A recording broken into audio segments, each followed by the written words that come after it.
नमस्कार साथियों, स्वागत है आप सभी का हमारे कोरोना क्लासेस यूट्यूब चैनल पर। और आज की इस क्लास में हम बात करेंगे हमारा जो सेकंड पेपर है, शिक्षा के उद्देश्य, ज्ञान एवं पाठ्यचर्या। ये हमारा प्रश्न पत्र है दूसरे नंबर का। तो इसका मैं आपको इम्पोर्टेंट क्वेश्चन का वीडियो बना रहा हूँ और ये बिल्कुल प्रश्न आपके व्याख्या सहित होंगे। प्रथम वर्ष के लिए है, VSTC फर्स्ट ईयर वाले विद्यार्थी पूरा देखेंगे इसको। और आपका जो पूर्णांक आता है साथियों इस पेपर का 70 नंबर का आता है और ये आपको मॉडल पेपर पहला है। मैं आपको 3 मॉडल पेपर कराऊंगा और नोट्स वाली जो क्लास है आपकी यूनिट वाइज वो भी आपकी मैराथन क्लास चल रही है। तो आप लोग पूरा का पूरा जितने भी हमारे वीडियोज़ आते हैं वो सबको आप लोग विजिट करेंगे और चैनल को सब्सक्राइब करके हमारे टेलीग्राम को ज्वाइन कर लें। डिस्क्रिप्शन बॉक्स में आपको लिंक दिया गया है। चलिए साथियों शुरू करते हैं। देखिएगा, आपको सबसे पहले आपको जिस तरीके से पेपर का पैटर्न आता है बिल्कुल यहाँ से भी आपको प्रश्न एग्जाम में हूबहू देखने को मिलेंगे। तो पूरा आप लोग वीडियो को देखेंगे, बीच में बिल्कुल भी मिस मत कीजिएगा। सबसे पहले आपका प्रश्न नंबर 1 है कि एमिल जो पुस्तक है ईमाइल, इस पुस्तक के राइटर कौन है साथियों। तो बहुत ही ज़्यादा फेमस पुस्तक है ये और ये पुस्तक है आपकी रूसो की। ध्यान रखना, एमिल पुस्तक के जो राइटर हैं वो हमारे हैं रूसो हैं। अगला क्वेश्चन है हमारा, प्रोटेस्टेंट जो नामक संप्रदाय है वो किसने चलाया था। ये भी बहुत अच्छा क्वेश्चन है। तो प्रोटेस्टेंट जो संप्रदाय था वो हमारा मार्टिन लूथर ने चलाया था। अगला क्वेश्चन नंबर 3 है ऑब्जेक्टिव में, रामकृष्ण मिशन जो बेंगलुरु मठ है उसकी स्थापना किसने की थी। रामकृष्ण मिशन जो है बेलूर मठ की स्थापना किसने की थी। तो इसका राइट आंसर हो जाएगा साथियों विवेकानंद ने, स्वामी विवेकानंद इसका राइट आंसर हो जाएगा। अगला हमारा क्वेश्चन है नंबर 4 पर है ऑब्जेक्टिव, समूह शिक्षा की अवधारणा का प्रतिपादन किसने किया था। तो आपका राइट आंसर हो जाएगा मकारेंको। किसने किया था? मकारेंको ने समूह शिक्षा की अवधारणा का प्रतिपादन किया था। और अगला क्वेश्चन है आपका, बिना शिक्षा की बिना बोझ के, शिक्षा बिना बोझ के ये समिति कब बनी थी। तो आपका राइट आंसर हो जाएगा 1993 के अंदर, 1993 में। और किसने बनाई थी, किसकी अध्यक्षता बनी? प्रोफेसर यशपाल की अध्यक्षता में। ये भी आपको याद रखना है, ठीक है। इसको यशपाल समिति के नाम से भी जाना जाता है। तो 5 आपको ऑब्जेक्टिव क्वेश्चन हो गए साथियों और ये काफ़ी इंपॉर्टेंट क्वेश्चन है। आगे हम बात करते हैं, ज्ञान को परखने की कसौटियाँ कितनी हैं। आपको केवल नाम बताने हैं, इनके बारे में विस्तार से आपको मैंने बताया है। नोट्स वाली जो क्लास है मैराथन, उसके अंदर मैंने ज्ञान के परखने की कसौटियों को विस्तार से बताया। तो 5 कसौटियाँ आपको याद रखनी है। सबसे पहले नंबर पर आती है निश्चिंतता, दूसरी है स्पष्टता, तीसरी है अबाधितता, चौथी है आपकी नवीनता और 5वीं है क्रिया साफल्य। इनका क्रम भी आप लोगों को याद रख लेना है, ठीक है साथियों। तो चैनल को सब्सक्राइब जरूर करके रखें, आपको क्लास मिस नहीं होगी। अगला हमारा क्वेश्चन है, प्लेटो ने रिपब्लिक जो पुस्तक है उसमें शिक्षा के कौन से स्तर बताए थे, कितने स्तर बताए। तो सबसे पहले तो आपको याद रखना, रिपब्लिक पुस्तक के राइटर कौन है? प्लेटो हैं। बहुत इंपॉर्टेंट क्वेश्चन है ये। और इस पुस्तक के अंतर्गत 2 स्तर बताए थे उन्होंने शिक्षा का। पहला है प्राथमिक स्तर, प्राथमिक शिक्षा का स्तर, और दूसरा है उच्च स्तरीय शिक्षा का स्तर। ये दोनों आप लोगों को याद रखना है, ये 1-1 नंबर के क्वेश्चन है साथियों। नेक्स्ट हमारा क्वेश्चन है, स्वामी विवेकानंद ने किन शैक्षिक गुणों पर बल दिया था। किन शैक्षिक गुणों पर बल दिया था विवेकानंद ने? विवेकानंद ने मानव मात्र की एकता, समता आधारित मूल्य, सहिष्णुता, आत्मानुशासन, संयम और कर्म पर बल जैसे शैक्षणिक गुणों पर बल दिया था। तो ये आपको शैक्षणिक गुण याद रखने हैं जो विवेकानंद ने बताए थे। अगला हमारा क्वेश्चन है साथियों, देखेंगे यहाँ पर, इवान इलिच के अनुसार एक अच्छी शिक्षा के प्रमुख उद्देश्य कौन कौन से हैं। तो मैं आपको यहाँ पर इवान इलिच के अनुसार अच्छी शिक्षा के 4 प्रमुख उद्देश्य आपको बता रहा हूँ। पहला होना चाहिए समाज में शिक्षा का उद्देश्य, दूसरा था ज्ञान हस्तांतरण का उद्देश्य, तीसरा था उनका स्वतंत्रता का उद्देश्य और चौथा उद्देश्य था संस्कृति के विकास का उद्देश्य। तो ये आप लोगों को याद रख लेने हैं।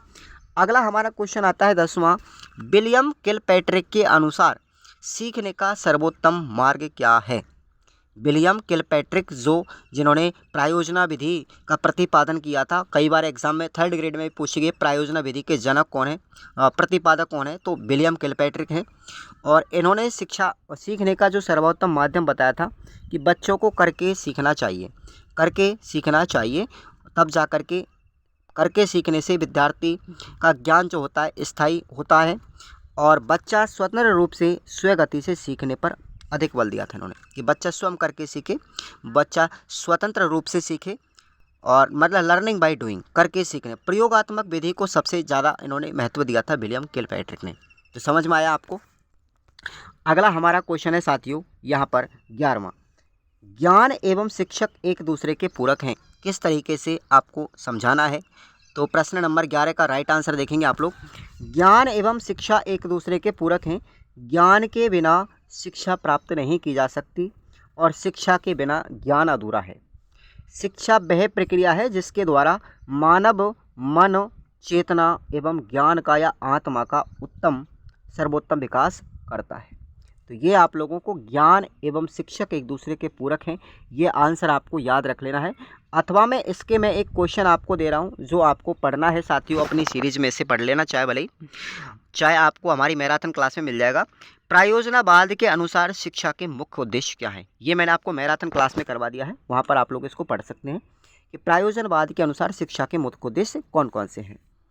अगला जो हमारा क्वेश्चन है साथियों वो है, आप लोग देखेंगे, ईसाई शिक्षा प्रणाली का आधुनिक शिक्षा प्रणाली में क्या योगदान है।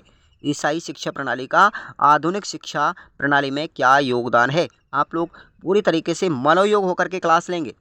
आंसर होगा इसका, ईसाई परंपरा और शिक्षा एक दूसरे के साथ वर्षों से संबंधित रहे हैं। आधुनिक शिक्षा प्रणाली के कई विचार बाइबल की शिक्षा का परिणाम हैं। बाइबल में प्राप्त यीशु के विचार और प्रारंभिक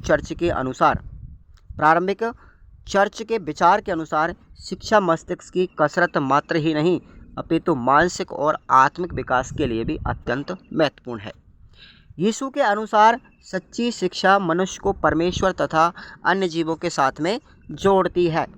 मसीही परंपरा का शिक्षा के विषय में ये परिप्रेक्ष्य हमारी आधुनिक शिक्षा प्रणाली के लिए अत्यंत लाभदायक साबित होता है।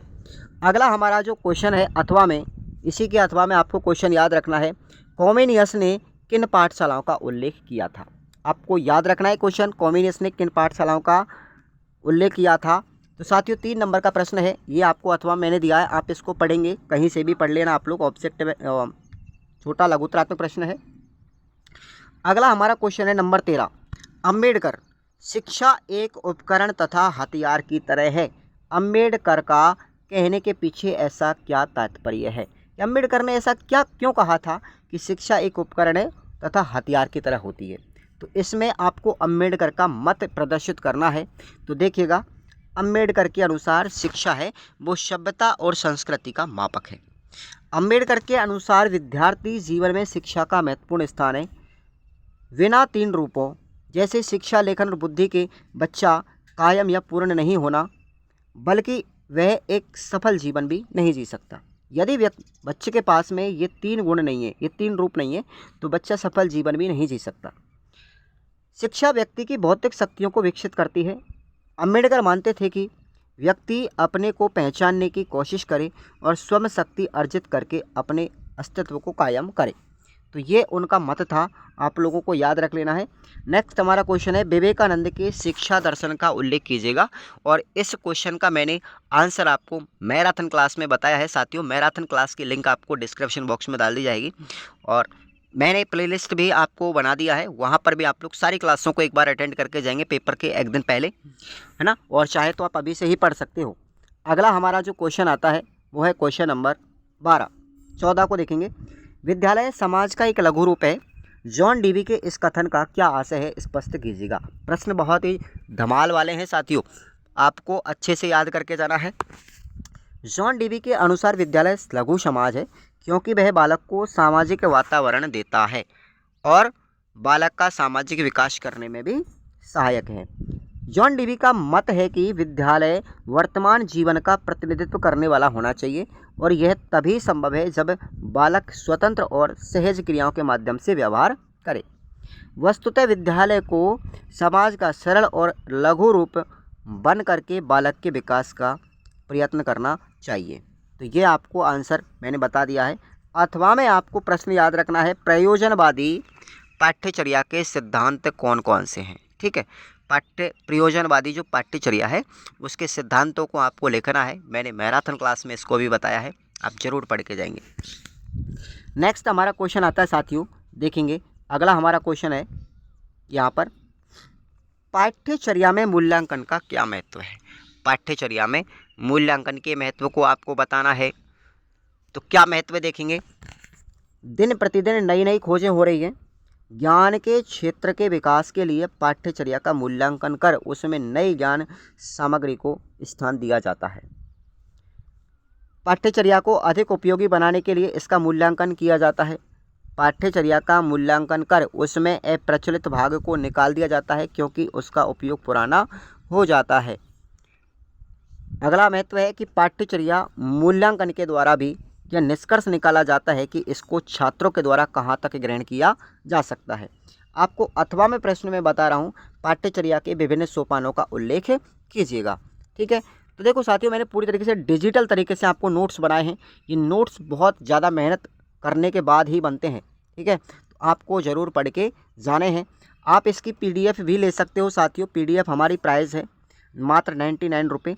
जो विद्यार्थी भी यूनिट वाइज नोट्स की PDF लेना चाहता है, मैराथन क्लास जो आपकी आ रही है उसके नोट्स भी आपको खुराना क्लासेस एप्लीकेशन पे जाएंगे, रजिस्टर करेंगे, पेड कोर्स के ऑप्शन में जाएंगे और उसके बाद आपको वहाँ पे परचेज करना है। और आप चाहे तो अपने मॉडल पेपरों को भी पढ़ के जा सकते हो, इनसे भी आपकी अच्छी परसेंटेज बन सकती है। तो आप इनका भी PDF गेन कर सकते हो अपने एप्लीकेशन से। ठीक है, एप्लीकेशन का लिंक आपको डिस्क्रिप्शन बॉक्स में दिया है। लेकिन साथियों, आपसे निवेदन है मेरा कि मेरी मेहनत के लिए आपको सपोर्ट करना है और हमारे चैनल को हर विद्यार्थी तक जो ये वीडियो पहुंचती है, जितने भी विद्यार्थी देखते हैं, बिना सब्सक्राइब किए आप लोग तैयार रहें। ठीक है, सब्सक्राइब जरूर करेंगे आप लोग। अगला हमारा क्वेश्चन आता है साथियों, यहाँ पर 16वां क्वेश्चन है, सतत एवं व्यापक मूल्यांकन के क्या उद्देश्य हैं। सतत एवं व्यापक मूल्यांकन के उद्देश्य आपको मैं बता रहा हूँ, देखिएगा। पहला उद्देश्य आप लोगों का विभिन्न विषयों में निश्चित समय उपरांत बच्चों की प्रगति को जानना है। दूसरा उद्देश्य है कि बच्चों के व्यवहार में हुए परिवर्तनों का पता लगाना। तीसरा उद्देश्य है कि बच्चों की व्यक्तिगत और विशेष ज़रूरतों का पता लगाना। चौथा उद्देश्य है कि अधिक उपयुक्त तरीकों के आधार पर अध्यापन और सीखने की स्थितियों की योजना बनाना। पाँचवा उद्देश्य है बच्चों में परीक्षा के प्रति व्याप्त भय, डर पाना व उस डर को दूर करना, उन्हें स्वयं आकलन के लिए प्रोत्साहित करना। और छठवां हमारा उद्देश्य है साथियों, सृजनशीलता को बढ़ावा देना। और आठवां हमारा उद्देश्य है यहाँ पर सृजनशीलता को बढ़ावा देना। ये एक ही बात हो गई, डबल हो गया ये। ठीक है, तो चलिएगा, आप लोगों ने ये प्रश्न पढ़ा, सतत व्यापक मूल्यांकन के उद्देश्य। वेरी वेरी इंपॉर्टेंट क्वेश्चन है, ध्यान रखेंगे। और अगला अथवा में हमारा क्वेश्चन आता है, रचनात्मक मूल्यांकन और योगात्मक मूल्यांकन को स्पष्ट कीजिए। इस क्वेश्चन को भी आपको पढ़ के जाना है और मैंने मैराथन क्लास में आपको इसको बताया है पूरी तरीके से डिस्क्रिप्शन बॉक्स में। ठीक है, डिस्क्राइब करके पूरा बताया है, पूरा विस्तार से बताया कि रचनात्मक मूल्यांकन क्या होता है, इसके उद्देश्य क्या है, योगात्मक मूल्यांकन क्या है, इसके उद्देश्य क्या है, पूरा मैंने विस्तार से बताया है। आप लोग जाकर के क्लास में ज़रूर अटेंड करेंगे। अगला हमारा क्वेश्चन है साथियों, बौद्ध काल में शिक्षा के महत्व क्या हैं। ठीक है, तो देखेंगे बौद्ध काल में शिक्षा के महत्व को मैं प्रदर्शित कर रहा हूँ।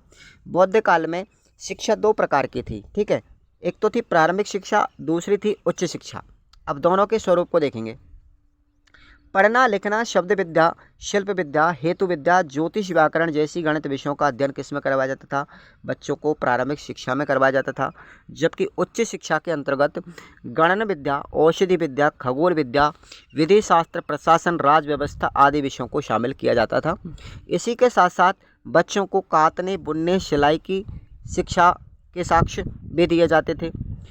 आयुर्वेद और शल्य विज्ञान की पर्याप्त उन्नति भी सिखाई जाती थी। और आपको याद रखना है, डॉक्टर जीवा कुमार एक प्रसिद्ध चिकित्सक और शल्य विद्या विशेषज्ञ थे। ठीक है, अथवा में आपका प्रश्न मैं आपको बताऊंगा यहाँ पर, आधुनिक शिक्षा प्रणाली में वेदों के अध्ययन क्या प्रासंगिक रखता है, स्पष्ट कीजिएगा। आपको जानकारी बता दूं, बौद्ध काल में जो शिक्षा के केंद्र थे उस समय पर, वैदिक काल में या बौद्ध काल में, ठीक है, वैदिक काल में जो शिक्षा के या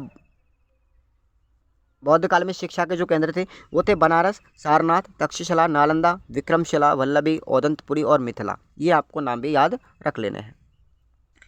अगला हमारा क्वेश्चन आता है साथियों, थोड़ा सा बड़ा है तो आप लोग ध्यान से देखेंगे पूरा का पूरा। क्वेश्चन है, क्या मातृभाषा को शिक्षा का माध्यम बनाने के लिए गांधी जी के विचार से सहमत हैं।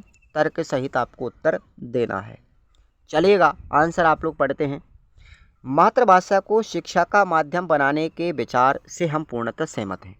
गांधी जी मातृभाषा को शिक्षा की नींव मानते थे और उनके अनुसार मातृभाषा एक ऐसा साधन है जिसके द्वारा विद्यार्थी को अपने देश के विचारों, भावनाओं और आकांक्षाओं की बहुत बड़ी विरासत हासिल की है। गांधी जी का यह तर्क था कि विद्यार्थी विद्यालय के शुरुआती वर्षों में अपनी मातृभाषा में ही अपनी बात को ज़्यादा स्पष्ट तरीके से याद रख सकता है। उपरोक्त तथ्य शिक्षा के नवीन मनोवैज्ञानिक सिद्धांतों के प्रति अनुकूल भी है, इसलिए गांधी जी के उपरोक्त विचारधारा से हम पूर्ण तरीके से सहमत हैं। याद रख लेना आंसर। अथवा में आपको प्रश्न है, क्या गांधी जी के द्वारा प्रस्तावित शिक्षा व्यवस्था वर्तमान में भी प्रासंगिक है? तो आपको मैंने इसका भी जो आंसर है, जो व्याख्या है, वो मैराथन क्लास के अंदर नोट्स में करवाया है यूनिट वाइज वाले में। ठीक है। अगला क्वेश्चन है, मकारेंको के द्वारा प्रतिपादित समूह आधारित शिक्षा का वर्णन करते हुए हमको शिक्षा के उद्देश्य लिखने हैं। क्या आंसर होगा इसका भी देखेंगे साथियों। मकारेंको ने समूह शिक्षा की अवधारणा की उत्पत्ति की थी। संग्रहित शिक्षा के अनुसार विद्यालय, समाज एवं विभिन्न संस्थाएं, इन सब की संरचना, स्वरूप, परंपराएं एवं तरीके इस प्रकार के हों कि सभी एक साथ शिक्षा के उद्देश्यों की प्राप्ति में सहायक हों। इनके अनुसार शिक्षा बाल केंद्रित, निदानात्मक और बच्चों के उचित मार्गदर्शन देने वाली हो। बच्चे तथ्यों तथा आंकड़ों के रटने के बजाय जो कुछ भी सीखे वह सामाजिक परिस्थितियों में होना चाहिए। सामाजिक परिस्थितियां ही उन्हें सीखने का आधार स्तंभ प्रदान करती हैं। अब उन्होंने बताया था कि वो सीखने के आधार स्तंभ में कौन कौन से विकास होते हैं। सबसे पहले सामाजिक एवं नागरिकता का विकास करना, स्वतंत्रता की भावना का विकास करना और नैतिकता का विकास करना। ये आप लोगों को याद रखना है। अगला हमारा क्वेश्चन है, अथवा में इसका ही, शिक्षक एवं शिक्षार्थी अनुशासन के संबंध में जॉन डीवी के विचार क्या थे?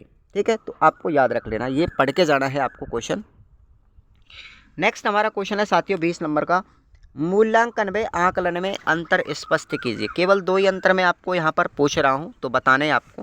पहला है, देखो, मूल्यांकन एक योगात्मक क्रिया होती है, जबकि आकलन एक संवादात्मक व रचनात्मक प्रक्रिया होती है। पहला आपको अंतर समझ में आ गया। दूसरा है कि मूल्यांकन पाठ्यक्रम की समाप्ति होने पर किया जाता है, जबकि आकलन तो संपूर्ण अकादमिक अवधि के दौरान निरंतर चलने वाली प्रक्रिया होती है। अंतर समझ में आ गया मूल्यांकन आकलन में।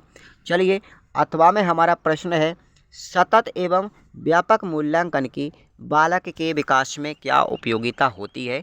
तो ये भी आपको मैंने मैराथन क्लास में करवा दिया है, ज़रूर आप लोग इसको पढ़ के जाएंगे। नेक्स्ट हमारा क्वेश्चन आता है, शिक्षा एवं दर्शन में क्या संबंध है? निबंधात्मक प्रश्न है, आपको इसका वर्णन करना है कि शिक्षा और दर्शन में क्या संबंध होता है। देखेंगे, शिक्षा और दर्शन का संबंध अभिन्न तथा अविच्छिन्न है।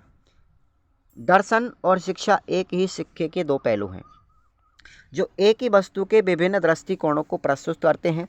शिक्षा जीवन का क्रियात्मक पक्ष है, जबकि दर्शन जीवन का विचारात्मक पक्ष है।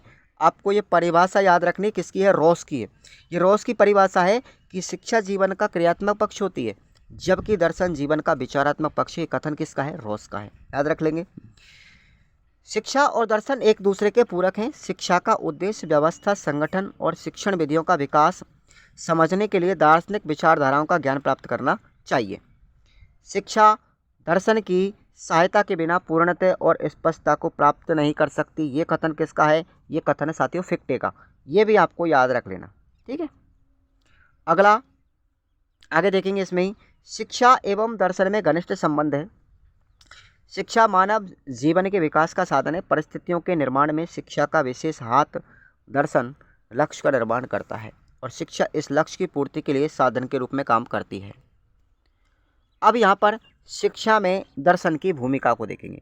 शिक्षा में दर्शन की क्या भूमिका रही है उसको भी हम यहाँ पर देख लेते हैं। सबसे पहले बात करेंगे उद्देश्य निर्धारण में भूमिका होती है दर्शन की। शिक्षा के उद्देश्य निर्धारण में शिक्षा के दर्शन की महती भूमिका है।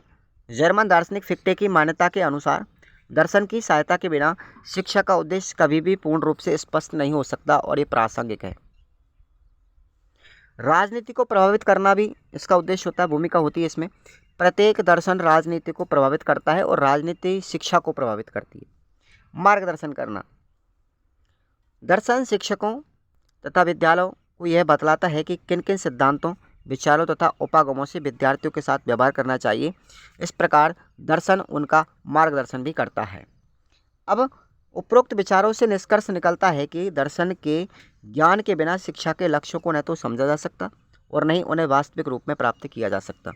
अथवा में आपको प्रस्तुत करना है ज्ञान को परखने की कसौटियाँ। मैंने आपको अभी बताया था 5 कसौटियाँ थी, उनको उदाहरण सहित समझाने के मतलब व्याख्यात्मक प्रश्न पूछा गया है, निबंधात्मक। तो ये मैंने पूरा आपको कंप्लीट किस में करवाया है, थ्योरी वाले चैप्टर में करवाया है, मतलब मैराथन जो क्लास है सेकंड पेपर की उसमें आपको करवा दिया ये। चलिएगा अगला हमारा क्वेश्चन आता है यहाँ पर, उपनिषदों की शिक्षण प्रक्रिया का विस्तार से उल्लेख कीजिए। उपनिषदों की शिक्षा प्रक्रिया बहुत ही सरल थी, स्पष्ट थी और लक्ष्योन्मुखी थी। इसमें परा और अपरा विद्या की प्रक्रियाएं शामिल थी। अपरा में तो विषयों का निरीक्षण, सिद्धांतों का परीक्षण और उनसे उत्पन्न निष्कर्षों की परीक्षा महत्वपूर्ण पक्ष थी, जबकि परा विद्या के अंतर्गत ध्यान, योग, तपस्या, संयम ये प्रक्रियाओं के माध्यम से लक्ष्य तक बच्चे को पहुंचाया जाता था। ज्ञानार्जन करने की संपूर्ण प्रक्रिया में निम्न विधियां उपयोग में लाई जाती थी। अब उपनिषदों की प्रक्रिया में कौन कौन सी शिक्षण विधियों का उपयोग किया जाता था? पहली थी हमारी संवाद विधि। कौन सी थी? संवाद विधि। उपनिषदों की ज्ञान प्रक्रिया का महत्वपूर्ण लक्षण है संवाद करना। संवाद के स्वर सरल तथा काव्यमयी होते हैं। इसमें परस्पर संवाद के द्वारा वास्तविक ज्ञान प्राप्त किया जाता है। दूसरी है हमारी साथियों सूत्र विधि। यह संक्षिप्त विधि है और इस विधि के द्वारा बीज के रूप में सत्य का निरूपण किया जाता है। तीसरे नंबर की विधि थी विश्लेषण विधि। किसी भी समस्या को अंग प्रत्यंगों में विभाजित करता है। अनुभव, बुद्धि, तर्क इसके महत्वपूर्ण आधार हैं। इस प्रक्रिया में समस्या सरल से जटिल की ओर बढ़ते हुए सोपानों से गुजरती है। चौथी विधि थी प्रतीकात्मक विधि। इस विधि में किसी भी वस्तु के स्वरूप को प्रतीकों के माध्यम से समझने व समझाने का प्रयास किया जाता था। और 5वें नंबर की विधि हमारी इसमें देखेंगे साथियों उपमान विधि। कौन सी है? उपमान विधि है। इस विधि के द्वारा उपमा देकर के ज्ञान प्राप्त करने की कोशिश की जाती थी। अथवा में आपको प्रश्न में आपको बता रहा हूँ साथियों, देखेंगे यहाँ पर अथवा में हमारा प्रश्न है प्लेटो के शिक्षा स्वरूप के स्तरों का उदाहरण सहित में व्याख्या आपको करनी है। निबंधात्मक प्रश्न है, प्लेटो का शिक्षा स्वरूप है वो मैंने आपको मैराथन में करवा दिया है। ठीक है। अगला हमारा क्वेश्चन आता है साथियों अरविंद घोष। अरविंद घोष की बात करेंगे। अरविंद घोष के शैक्षिक दर्शन की क्या क्या विशेषताएं थी? अरविंद घोष के शैक्षिक दर्शन की क्या क्या विशेषताएं थी? तो अरविंद घोष ने स्वयं का शैक्षिक सिद्धांत प्रतिपादन किया था जो भारतीय परिप्रेक्ष्य में बिल्कुल उपयुक्त था। अरविंद के अनुसार सच्ची शिक्षा केवल आध्यात्मिक नहीं बल्कि तार्किक, शारीरिक और जीवन उपयोगी भी होनी चाहिए। इसीलिए अरविंद ने समग्र शिक्षा इसको कहा है। अरविंद का शिक्षा दर्शन आध्यात्मिक साधना और योग पर आधारित है। उनका विश्वास है कि इस प्रकार की शिक्षा से ही मानव का चहुमुखी विकास हो सकता है। अरविंद ने शिक्षा को अति व्यापक और गतिशील रूप दिया। उन्होंने शिक्षा से संबंधित ज्ञान का संग्रह करके नहीं रखा बल्कि उसका प्रसार किया। उनका कहना है कि यदि हम अपनी सूचनाओं, विचारों को संग्रहित करेंगे तो वह शिक्षा कुंठित हो जाती है। अब यहाँ पर उन्होंने उनके शिक्षा दर्शन में अंतःकरण के 4 स्तर बताए थे। कौन कौन से थे? पहला था चित्त, दूसरा मनस, तीसरा बुद्धि और चौथा ज्ञान। ये 4 स्तर भी आपको याद रखने अरविंद घोष के शैक्षिक दर्शन में। इसी के अनुसार अरविंद घोष के अनुसार यहाँ पर एक कथन भी बताया था उन्होंने कि अरविंद घोष के अनुसार शिक्षा मानव के मस्तिष्क और आत्मा की शक्तियों का निर्माण करती है। यह ज्ञान, चरित्र और संस्कृति का उत्कर्ष भी करती है। तो ये आप लोगों को याद रखना है। अरविंद घोष की यहाँ पर शिक्षण विधियाँ, ठीक है, अरविंद घोष की शिक्षण विधियाँ, ये निबंधात्मक प्रश्न साथियों आपको याद रखना है। अरविंद घोष की शिक्षण विधियाँ, अरविंद घोष शिक्षण की क्रमिक विधि के पक्ष में थे। अब आपको आंसर ऑब्जेक्ट में पूछिए कि शिक्षण की क्रमिक विधि के प्रतिपादक किसने किया था? अरविंद घोष ने। इस विधि में विद्यार्थी को एक समय में अनेक विषयों की शिक्षा नहीं दी जा सकती, उसे एक समय में एक या दो विषयों की शिक्षा ही दी जा सकती है। जब उससे एक या दो विषयों का ज्ञान हो जाता है तो उसको दूसरे विषयों की शिक्षा दी जाती है। इसी प्रकार बच्चा जो होता है जैसे जैसे ज्ञान प्राप्त करना जाता है वैसे वैसे उसे अन्य शिक्षा से अवगत कराना चाहिए, अन्य विषयों से भी अवगत कराना चाहिए। इसे ही शिक्षण की क्रमिक विधि कहा जाता है। अब उन्होंने क्रमिक विधि में कौन कौन से स्टेप बताए थे। सबसे पहले बच्चों को बताया कि करके सीखो, उसके बाद विद्यार्थी का सहयोग, विद्यार्थी की स्वतंत्रता, प्रेम व सहानुभूति का प्रदर्शन, विद्यार्थियों की रुचियों का अध्ययन करो, शिक्षा का माध्यम मातृभाषा रखो और विषयों की प्रकृति के अनुसार शक्तियों का उपयोग करो। तो अब अरविंद घोष के अनुसार हमने पढ़ लिया। अब हमको अथवा में प्रश्न मिल रहा है कि विवेकानंद के अनुसार शिक्षा के प्रमुख उद्देश्य क्या होने चाहिए। तो ये प्रश्न मैंने आपको मैराथन में करवा दिया है साथियों, ठीक है। मैराथन क्लास विद्यार्थी सभी जरूर देखेंगे, बहुत इंपॉर्टेंट है मैराथन क्लास। और आप लोग क्वेश्चन भी जरूर पढ़ के जाएंगे, ठीक है। कुछ चीज़ें मैराथन से छूट गई थी तो वो मैंने इन प्रश्नों के माध्यम से क्लियर कर दी है। प्रश्न यहाँ से सीधे टपकेंगे, टेंशन मत लो। पाठ्यचर्या के प्रमुख पहलुओं को वर्णन कीजिए।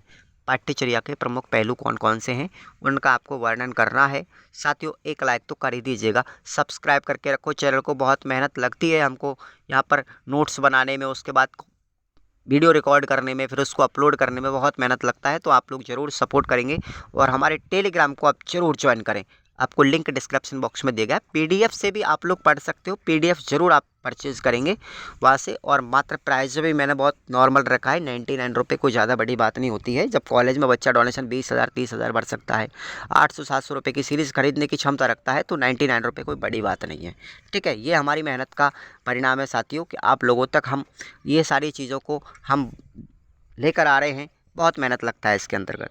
अब पाठ्यचर्या के प्रमुख पहलुओं को वर्णन करते हैं हम।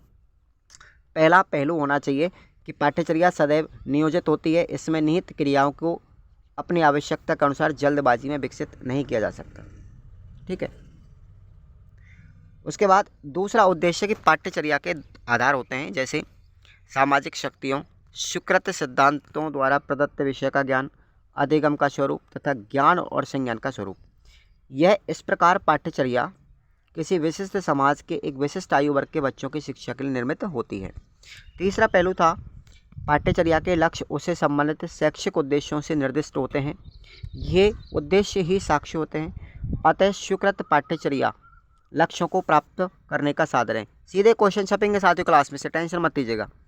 चौथा हमारा इसका पहलू है पाठ्यचर्या अध्यापक के द्वारा किए जाने वाले शिक्षण को नियोजित करने में सहायक है। अध्यापकों से अपेक्षित है कि समाज में सक्रिय सामाजिक शक्तियों, मानव विकास के विविध अवस्थाओं तथा उनमें प्रत्येक की विशेषताओं को समझना चाहिए। और इसका पांचवा पहलू है अध्यापक अपनी कक्षा के सभी विद्यार्थियों के लिए एक ही प्रकार के अधिगम अनुभवों को नियोजित करता है, फिर भी अपने अधिगम अनुभवों तथा अपनी सहभागिता के स्तर एवं गुणवत्ता के कारण उनमें विभिन्नता दिखाई देती है। और हमारा छठवां इसका पहलू है कि प्रत्येक अध्येता की अपनी वास्तविक पाठ्यचर्या पाठ्यचर्या के अस्तित्व के परिणाम स्वरूप निर्दिष्ट पाठ्यचर्या तथा क्रियान्वित पाठ्यचर्या के बीच पाए जाने वाले अंतर के कारण अध्यापक की भूमिका अत्यंत महत्वपूर्ण हो जाती है। तो ये आपके हमारे पाठ्यचर्या के पहलू हमने पढ़ लिए। इसके अथवा में आपको प्रश्न याद रखना है, पाठ्यचर्या की परिभाषा देते हुए इनकी अवधारणा को व्यक्त करें तथा इसके आधारों की भी व्याख्या करें। ये भी मैंने आपको मैराथन क्लास में बता दिया। चलिएगा अगला क्वेश्चन हम पढ़ते हैं। मूल्यांकन और मापन में क्या अंतर है। मूल्यांकन, मापन और आकलन तीनों में अंतर, ये मैराथन क्लास में पढ़ाया है, मैंने आपको यहाँ भी दे रहा हूँ। इंपॉर्टेंट क्वेश्चन है इसलिए मैं आपको दोबारा रिपीट कर रहा हूँ इस क्वेश्चन को। देखेंगे मापन, मूल्यांकन और आकलन, इन तीनों में क्या क्या डिफरेंट है। सबसे पहले हम बात करते हैं अर्थ के आधार पर मूल्यांकन क्या होता है, मापन क्या होता है, आकलन क्या होता है। मूल्यांकन एक योगात्मक प्रक्रिया है जिसके द्वारा किसी पूर्व निर्मित शैक्षिक कार्यक्रम तथा पाठ्यक्रम समाप्ति पर विद्यार्थियों की शैक्षिक उपलब्धि ज्ञात की जाती है, ये मूल्यांकन होता है। मापन क्या है, मापन भी आकलन व मूल्यांकन की तरह एक तकनीकी है जिसके द्वारा किसी व्यक्ति या पदार्थ में निहित विशेषताओं का आंकिक वर्णन किया जाता है। आकलन क्या होता है अर्थ के आधार पर कि आकलन एक संवादात्मक तथा रचनात्मक प्रक्रिया है जिसके द्वारा शिक्षक को यह ज्ञात होता है कि विद्यार्थी का उचित अधिगम हो रहा है या नहीं हो रहा है। उद्देश्य के आधार पर हम बात करते हैं दोनों में अंतर की, तो देखिए मूल्यांकन है जो मूल्य निर्णय करता है, जबकि मापन क्या होता है, मापन है वो आकलन की व मूल्यांकन की एक तकनीक होती है। और आकलन क्या होता है, इसका उद्देश्य निदानात्मक होता है। ठीक है, उद्देश्य निदानात्मक होता है आकलन का। लेकिन अवधि की बात करें, ये कब किया जाता है, तो देखेंगे मूल्यांकन जो है वो पाठ्यक्रम की समाप्ति पर किया जाता है। मापन जो होता है ये कभी कभी, है ना, बीच में भी किया जा सकता है। लेकिन आकलन क्या होता है, ये संपूर्ण अकादमिक सेशन जो होता है उसकी अवधि के दौरान निरंतर चलने वाली प्रक्रिया है। ठीक है, ये कंटिन्यूस चलता है, ये कभी कभी किया जाता है और ये पाठ्यक्रम की समाप्ति पर किया जाता है। तो ये जो प्रश्न है मैंने साथियों आपको थर्ड ग्रेड के अनुसार भी बताया, ये थर्ड ग्रेड में भी बहुत इंपॉर्टेंट पॉइंट है ये। ठीक है, शिक्षण विधियों में। अथवा में हमारा प्रश्न है आकलन के विभिन्न चरणों का वर्णन कीजिए तथा उसकी विभिन्न विधियों के नाम लिखिए जिनसे आकलन किया जा सकता है। ये प्रश्न भी मैंने आपको मैराथन क्लास में बताया है, तो मैराथन क्लास का लिंक आपको डिस्क्रिप्शन बॉक्स में मिल जाएगा। अब एक बार आप लोग ज़रूर कमेंट करके बताएं, अपना फीडबैक दें कि आपको ये क्लास किस तरीके का लगा, आपको कैसा समझ में आया। तो आप लोग कमेंट करके ज़रूर बताएंगे, अपना फीडबैक ज़रूर दें और चैनल को सब्सक्राइब करके रखें। साथियों आपसे मेरा हाथ जोड़ के निवेदन है, आप लोग जितना ज़्यादा सपोर्ट करेंगे आपके लिए कंटेंट उतना ही बेहतर मिलेगा।